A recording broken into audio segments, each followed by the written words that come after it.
One casual post, one playful comment, and suddenly the entire WNBA fanbase is on high alert. When Sophie Cunningham reposted a throwback clip with Caitlin Clark and joked about cuddling and home-cooked dinners, it looked harmless at first, just teammates having fun.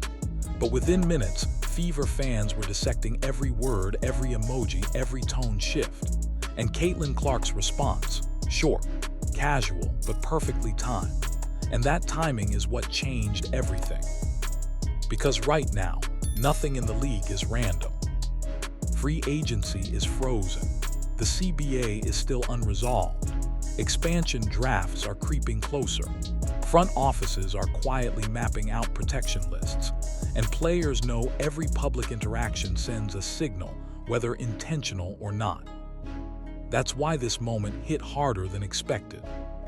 Indiana Fever fans didn't see a joke. They saw a message, a hint, maybe even a quiet reunion tease. Because Sophie Cunningham isn't just another rotation player to this fanbase.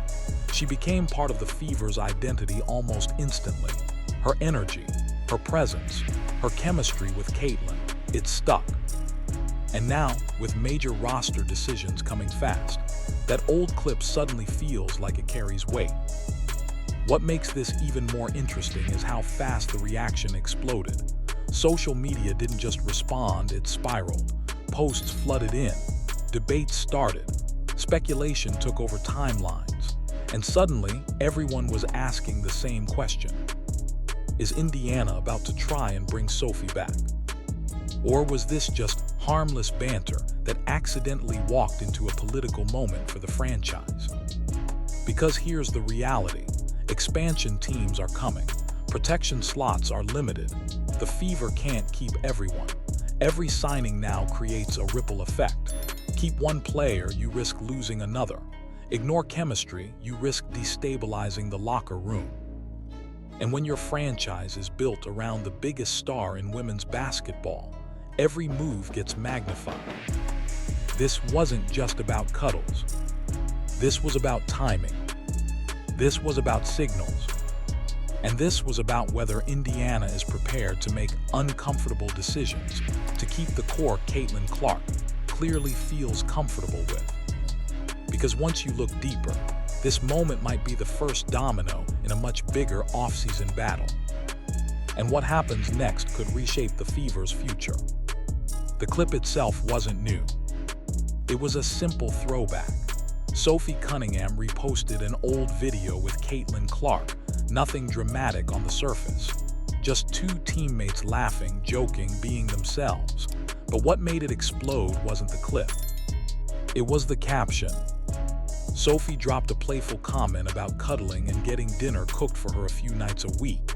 It sounded lighthearted, almost sarcastic. The kind of inside joke teammates make all the time. But within minutes, it stopped being a joke to fans.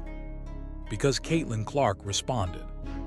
And her response was short, casual, but perfectly timed. No long message, no explanation, just enough engagement to confirm the connection. And that was all it took. Fever fans immediately jumped in. Screenshots started spreading. Quote tweets multiplied. Reddit threads popped up. Suddenly, this wasn't a funny post anymore. It was a "what does this mean" moment. And the timing couldn't have been more interesting. The league is frozen in limbo. Free agency can't officially open. Expansion drafts are approaching. Teams are quietly planning protection lists behind closed doors. In that environment, even harmless social interactions get treated like chess moves. Fans started connecting dots that might not even exist, but perception matters. Because Caitlin Clark doesn't randomly engage publicly like that. She's selective. She's careful, and when she chooses to interact, people notice. That's why this moment hit differently. It also reopened a conversation Fever fans haven't stopped having since last season ended. Bring Sophie back. Not just because of her personality, not just because of her energy, but because of the on-court chemistry that developed fast. Sophie didn't need the ball to impact games. She fit around Caitlin. She defended. She set tone. She brought edge. So when fans saw this interaction, they didn't see humor. They saw alignment. And that's what made it powerful. But that wasn't the only reaction. Because while Fever fans were celebrating, another side of social media took things way too far, and that created a whole new controversy. It didn't take long for things to go sideways. Within minutes of the post blowing up, certain corners of social media started twisting the interaction into something it was never meant to be. What began as playful teammate energy quickly turned into speculation, assumptions, and unnecessary drama. Some fans crossed the line. Instead of focusing on basketball, chemistry, or roster implications, people started questioning Caitlin Clark's personal life. Others tried forcing a narrative that had nothing to do with sports. And that's where the situation shifted from funny to uncomfortable. Because the reality is simple. Caitlin Clark is openly in a committed relationship with Connor McCaffrey. Sophie Cunningham has publicly identified as straight. They are teammates, friends, colleagues in a professional league. That's it. But in today's attention-driven internet culture, even harmless interactions get exaggerated for clicks. And that tells you something important about the moment the WNBA is in right now. The league has never had this level of spotlight. Every move Caitlin Clark makes is watched. Every post is dissected. Every comment becomes content. And while that attention brings growth, it also brings chaos. What made this situation frustrating for a lot of fans wasn't just the speculation. It was how quickly people ignored the real story. Because the real conversation wasn't about personal relationships. It was about team chemistry, roster construction, expansion draft pressure, and whether Indiana can afford to lose a player who clearly fits next to their franchise star. But social media loves drama more than strategy. So instead of asking smart questions about roster planning, people chased viral narratives that had zero impact on the actual game. And ironically, that reaction made the original post even more powerful. Because it proved how much influence Caitlin Clark carries now. One casual comment from her can dominate the WNBA conversation for days. That's not normal star power. That's generational attention. And Sophie Cunningham stepping into that orbit, even casually, adds weight to her value. But here, where things get interesting. Because beyond social media reactions, Sophie Cunningham isn't just a role player with personality. Her off-court reach is massive, and front offices absolutely pay attention to that. And once you look at her numbers off the court, this situation starts to look a lot more serious than people realize. Here's the part most casual fans completely miss. Sophie Cunningham isn't just another rotation player. Her impact stretches far beyond box scores and stat sheets.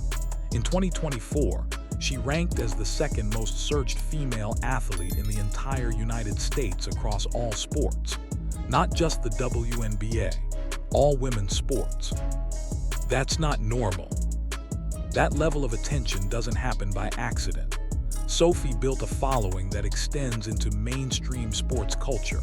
She co-hosts a podcast on the Volume Network. She regularly appears on major sports platforms. She's visible, outspoken, and comfortable on camera. And in today's WNBA, that matters more than ever. Teams aren't just building rosters anymore. They're building brands. They're selling tickets, sponsorships, streaming subscriptions, and storylines. Visibility is currency. Now add this layer. Sophie only spent one season with Indiana. One. And during that short time, her search interest exploded. Why? Because she wasn't just playing basketball. She was playing next to Caitlin Clark. That stage changed everything. Indiana became the center of the league's attention. Games were nationally televised. Clips went viral nightly. Every player around Caitlin suddenly had more eyes on them. And Sophie took advantage of that spotlight. She didn't fade into the background. She leaned into the moment. She connected with fans. She became recognizable even to casual viewers who barely watched the league before. That's powerful.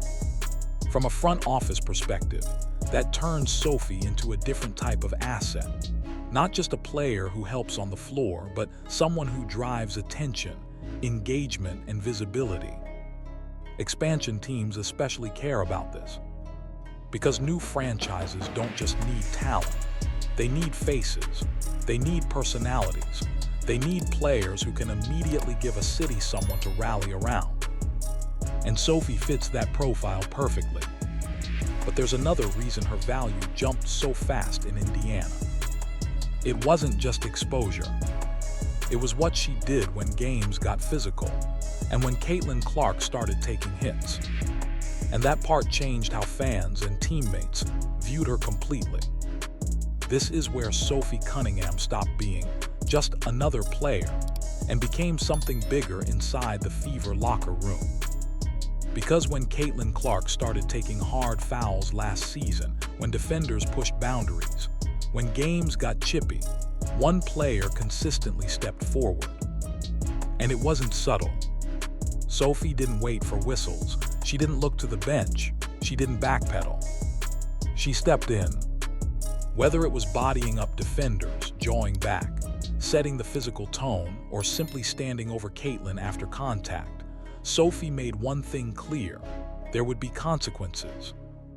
That matters more than people realize. Every superstar needs an enforcer, not someone who just fights, someone who sends a message without saying a word, someone who absorbs pressure so the star doesn't have to carry it alone. Indiana didn't have many players willing to play that role. Sophie did it naturally, and fans noticed immediately. Social media clips of those moments didn't just circulate among Fever supporters. They went viral across basketball communities. People weren't praising box scores. They were praising loyalty, toughness, energy. That's how emotional attachment forms. Teammates notice too. When a player puts their body on the line for the face of the franchise, it builds trust inside a locker room that no contract clause can buy. It tells everyone, this group is real. And that chemistry shows up on the court. Indiana played with more edge, more confidence, more identity. Now here's the part front offices care about. That role isn't easily replaceable. You can draft shooters, you can sign scorers, you can develop defenders.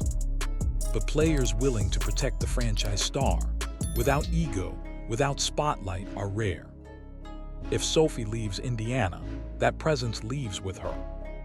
And whoever replaces her won't automatically bring that same edge, that same chemistry, that same emotional impact. Which brings us to the uncomfortable reality Indiana is facing. Because expansion drafts don't care about vibes. They don't care about locker room chemistry. They care about protection slots. And Indiana is about to run out of them. And that's where this situation turns from fun social media banter into a real front office nightmare. This is where things stop being fun and start getting uncomfortable for Indiana's front office. Because the league is expanding. Portland and Toronto are entering the WNBA, and that means every team is about to face the same brutal reality. You can't protect everyone. Most expansion formats allow teams to protect only 5 or 6 players. No loopholes, no hidden clauses. Once those slots are filled, everyone else is exposed. Now look at Indiana's core. Caitlin Clark is an automatic protect, no debate. Aaliyah Boston, locked in. Lexi Hull showed major growth. She's likely safe. Nalissa Smith still carries top pick value. That already eats up most of the protection list, which leaves maybe 1 or 2 slots for everyone else. And that's where Sophie Cunningham and Kelsey Mitchell enter the danger zone. Both are unrestricted free agents. Both have publicly expressed interest in returning. And on paper, Indiana actually has the cap space to bring them both back. Sounds great, right? Not exactly. Because if Indiana re-signs both before the expansion draft, they're forced to protect both. That instantly exposes another contributor on the roster.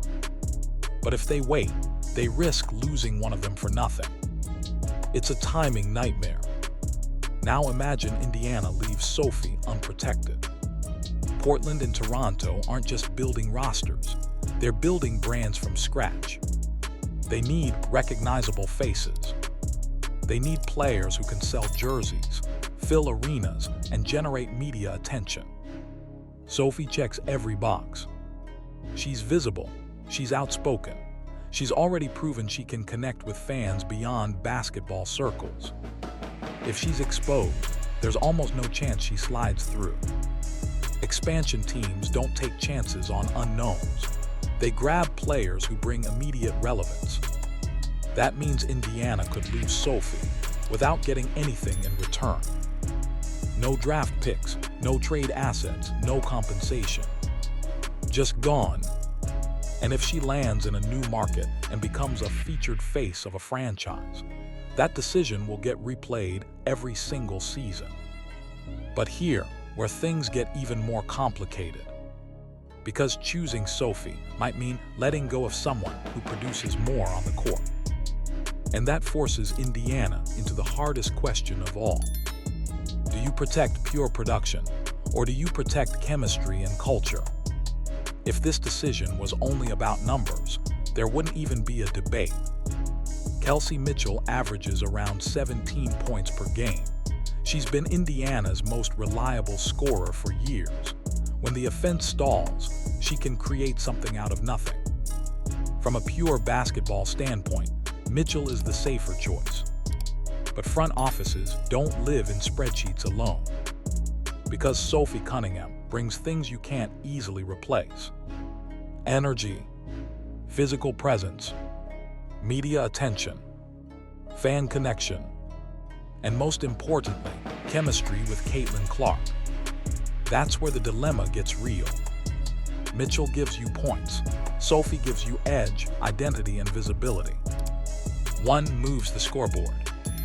The other moves the culture. And sometimes, culture is what keeps young superstars comfortable, confident, and locked in. Now add this layer. Caitlin Clark has publicly interacted with Sophie in ways that signal real comfort and trust. That social media moment wasn't random. It wasn't forced. It was natural teammate energy. When a generational player subtly signals who she wants around her, front offices pay attention. Because unhappy franchise stars create problems you can't fix with cap space. Indiana doesn't just need talent. They need the right environment around Caitlin. And Sophie fits that role perfectly. She doesn't need the ball. She doesn't demand spotlight. She thrives doing the dirty work. Spacing the floor. Taking charges. Setting hard screens. Standing up for teammates. That's rare next to ball-dominant stars. Mitchell, on the other hand, overlaps more offensively with Caitlin's role. Both need touches. Both want rhythm shots. That fit requires constant adjustment. So Indiana isn't choosing between good and bad. They're choosing between two different team identities. One built around scoring firepower. The other built around balance, chemistry, and protection of the franchise star. And whatever choice they make will shape this roster for years. Because once expansion happens, there's no undo button. And that brings us to the part nobody wants to admit. The WNBA isn't just a basketball league anymore. It's becoming an entertainment product at scale. And Sophie Cunningham fits that new era perfectly. The WNBA isn't operating in the same world it was just 2 seasons ago. Everything changed when Caitlin Clark entered the league. Attendance spiked. TV ratings jumped. Merch sales exploded. And the league just locked in a massive new media deal worth around $200 million per year. That money didn't appear out of nowhere. It came from eyeballs. And eyeballs come from personalities, storylines, and stars people actually recognize. That's where Sophie Cunningham quietly becomes more important than her stat line suggests. She isn't just a rotation player. She's media-friendly. She's recognizable. She's comfortable on podcasts, interviews, social clips, and viral moments. She already co-hosts a major sports podcast. She trends regularly. Casual fans know her name, and that matters. In today's WNBA, visibility is currency. Teams don't just want players who can score. They want players who can carry conversations, drive engagement, and keep fans emotionally invested between games. Sophie does that naturally. Now combine that with playing next to Caitlin Clark. That spotlight doesn't just shine on Caitlin. It spills over to everyone around her. And Sophie has been one of the biggest beneficiaries. She went from respected role player to one of the most searched female athletes in the country. That doesn't happen without platform. Indiana currently owns the biggest platform in women's basketball. Losing Sophie means handing that visibility to another franchise. And that's where expansion teams come in. Portland and Toronto aren't trying to quietly build rosters. They need faces. They need personalities. They need players fans recognize on day one. Sophie fits that profile perfectly. She gives new markets immediate relevance, immediate buzz, immediate engagement. So if Indiana leaves her unprotected, she won't slip through quietly. She'll be picked fast, because expansion teams aren't just drafting basketball talent. They're drafting attention. And Sophie brings both, which leaves Indiana facing a brutal reality. They don't just risk losing a player. They risk strengthening a brand new competitor with instant star power. And that makes this decision far more dangerous than most people realize. This all comes down to one uncomfortable truth. Indiana isn't just choosing between players. They're choosing the identity of their franchise in the Caitlin Clark era. Every move now revolves around her. Every roster decision gets filtered through one question. Does this help build the right environment around the most valuable player in the league? And Sophie Cunningham sits right in the middle of that conversation. She isn't perfect. She isn't an all-star. She doesn't dominate box scores. But she brings something this roster doesn't have much of. Edge, energy, visibility, chemistry. She protects the star. She connects with fans. She embraces the spotlight instead of shrinking from it. And Caitlin Clark didn't casually jump into that social media moment by accident. When a generational player publicly signals she wants a teammate back, that matters. It's not about friendship. It's about comfort, trust, and fit. Now the front office has to decide if they're listening. Because the clock is ticking. Once the CBA finally gets signed, free agency opens fast. Expansion prep starts immediately. Protection lists get finalized quickly. There won't be time to hesitate. If Indiana protects Sophie, they expose someone else. If they don't protect her, they risk watching Portland or Toronto turn her into a centerpiece overnight. And if she thrives elsewhere, that decision won't fade quietly. Fans will remember it. Media will replay it. And every time Sophie makes noise in another jersey, this moment will come back up. That's the pressure Indiana is under right now. They're building around the biggest star the league has ever seen. They finally have momentum. They finally have national attention. The question is whether they're willing to protect the pieces that help sustain it. Because this isn't just about one offseason. It's about setting the tone for the next era of Fever basketball. And the next few moves will tell us everything about how serious Indiana really is. One thing is clear. Caitlin wants Sophie back. Fans want Sophie back. Sophie wants to stay. Now the decision sits with the people upstairs. And whatever they choose, the league will be watching.